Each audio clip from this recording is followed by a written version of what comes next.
घर में ये 4 लोगों का आना अत्यंत शुभ माना गया। इन 4 लोगों के चरण आपके घर के लिए अति शुभ माना गया।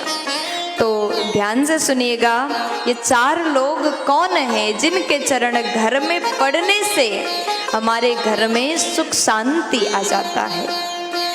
तो शास्त्र ने कहा इन 4 लोगों के चरण अगर आपके घर में पड़ जाए तो आपका घर वैकुंठ बन जाता है। सर्वप्रथम जामाता यानी दामाद, जमाई, जो भी आपके भाषा में बोलते हो वही आप मान लीजिए, सोच लीजिए, ठीक है। क्योंकि यहाँ पर मुझे बहुत से जगह से लोग सुन रहे हैं, बहुत से देश से लोग सुन रहे हैं। दामाद के चरण, ज्वाई के चरण, सबके भाषा में बोलो, मुझे बहुत 2-4 भाषा में तो पता है लेकिन बहुत सारे भाषा में नहीं पता, ठीक है। तो जामाता संस्कृत में बोलते हैं। दामाद के चरण अति शुभ माना गया। आपके घर में अगर दामाद साल भर में 1 बार भी आए तो दामाद के चरण घर में पड़ना अत्यंत शुभ है। आपके घर में सुख शांति आती है। इसलिए कभी दामाद का निंदा मत करो, जमाई का तिरस्कार मत करो, दामाद का सम्मान करो। लेकिन दामाद के बारे में उतना बोलने की जरूरत मुझे नहीं है, क्योंकि दामाद जी अगर घर में आते हैं तो उनके लिए अलग ही स्वागत किया जाता है, 56 भोग खिलाया जाता है, खूब सेवा किया जाता है। और पहले दामाद जी और दूसरे नंबर में ननंद।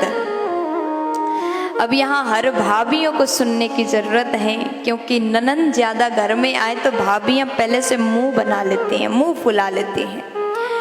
ननंद अगर घर में आए तो वो चरण, ननंद के चरण भी अति शुभ माना गया। वो घर भी वैकुंठ हो जाता है जिस घर में दामाद आते हैं, जिस घर में ननंद आती है। इसलिए सब भाभियां जितने मुझे सुन रहे हैं, आपके घर में भी आपकी ननंद आ जाए तो मुंह मत बनाना, जितना हो सके सेवा करना, जितना हो सके 56 भोग उनको खिलाना और कहना कि बार बार आया करो। क्योंकि ननंद अगर घर में बार बार आए, ननंद भी समझदार होती है, साल भर में 1 बार आती हैं, और किसी किसी के बहुत जल्दी हफ्ते भर में 3 बार आ जाते हैं, है ना। तो ननंद का सेवा करो, इनका चरण भी अति शुभ माना गया। तीसरे नंबर में कहा भांजा, ननंद के बेटा, भांजा के चरण भी अत्यंत शुभ है। घर में अगर भांजा आए तो भगाना मत, उनसे रूठ करके बात मत करना। भांजा के चरण भी आपके घर के लिए शुभ है, उनको भी घर में आना चाहिए। और चौथे नंबर में गुरुजन, महापुरुष, संत महापुरुष। संत महापुरुष के चरण जिस घर में पड़ता है वो साक्षात वैकुंठ बन जाता है।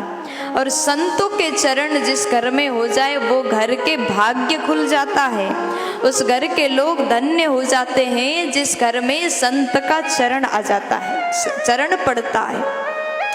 तो साल भर में संत अगर रोज रोज न आए तो कम से कम अपने गुरुजी को साल भर में 1 बार जरूर घर में बुलाओ। 365 दिन में अगर 1 दिन भी आपके गुरुदेव कोई संत महापुरुष आपके घर में प्रवेश अगर 1 दिन भी करते हैं तो 365 दिन तक वो घर में मकर संक्रांति आ जाता है। इसलिए वो घर धन्य है जिस घर में संतों का चरण पड़ता है।